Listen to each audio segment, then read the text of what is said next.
Ever feel like you're capable of far more than what society expects of you? I know I do.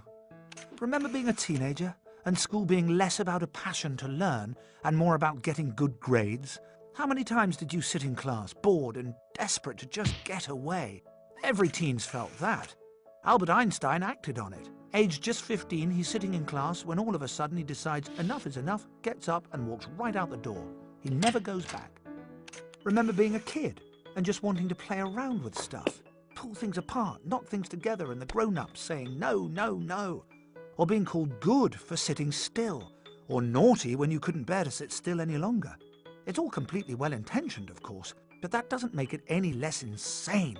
Because the fact is our capacity to create and learn knows no bounds, and the latest research proves it. The invention of MRI scans only in the past 25 years has allowed scientists to see which parts of the brain are used by different kinds of thinking. We now know infinitely more than we did about how we learn and what makes up human intelligence, and it's extraordinary. So, want to know what you're really capable of? Let's start at the beginning. A baby's brain is amazing. It doesn't take 9 months to create, it's taken 7 million years and around 350,000 generations. All the skills, knowledge and talents cultivated by our ancestors are stored inside it. These are like numerous software programs which can only be activated by the baby engaging with its environment. Here's the striking thing. If not activated at the most appropriate time, they simply disappear. Take language. If a child doesn't hear language by around the age of 8, they may never learn to speak. So you can see just how important our interactions are. They ignite our dormant intelligence and they reinforce it too. There's something else. We've evolved to learn by looking at things from different perspectives and making connections between things. And we do that through play. So wouldn't it be amazing if we bore all this in mind when raising kids? Letting them play when they're little and when they're older too? Charles Darwin's teacher said he'd never amount to much because he spent too much time playing with insects. So let children play, because it's never just play.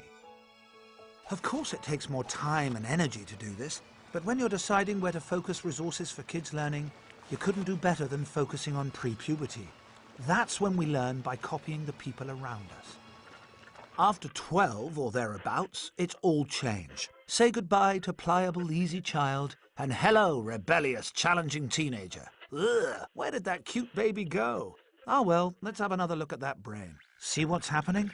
Loads of the connections made through childhood are breaking up and reforming.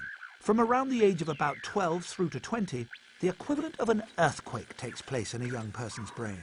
No more going along with what the grown-ups say. The adolescent brain needs to go its own way. Oh no, say parents. Oh yes, say evolutionary scientists. Because if we hadn't developed this urge to do things differently, we would never have made it this far. Up until about 60 or 70,000 years ago, it was fine for children to grow up like their parents. But then along came the last ice age.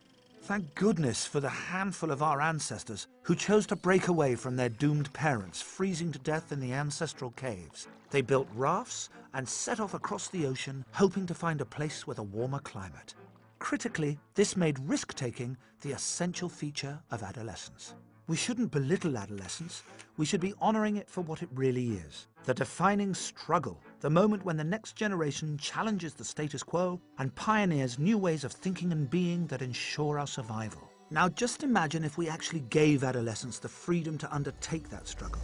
Rather than force them to sit passively in class, how about trusting that their earlier clone-like learning now enables adolescents to spread their wings and work things out for themselves? If that sounds terrifying, it needn't be. Because if we allowed their natural curiosity to flourish in childhood, they'll be bursting with the longing to learn and climb unscaled mountains of the mind. And that's not scary, that's exhilarating. This is the way we've evolved to be. It's what makes us fulfilled, well-adjusted human beings. Let's stop trying to live in a way that so goes against how we're hardwired to live. Let's allow ourselves and the next generation to reclaim the incredible gift of our ancestors. Adolescence is not a problem, it's an opportunity.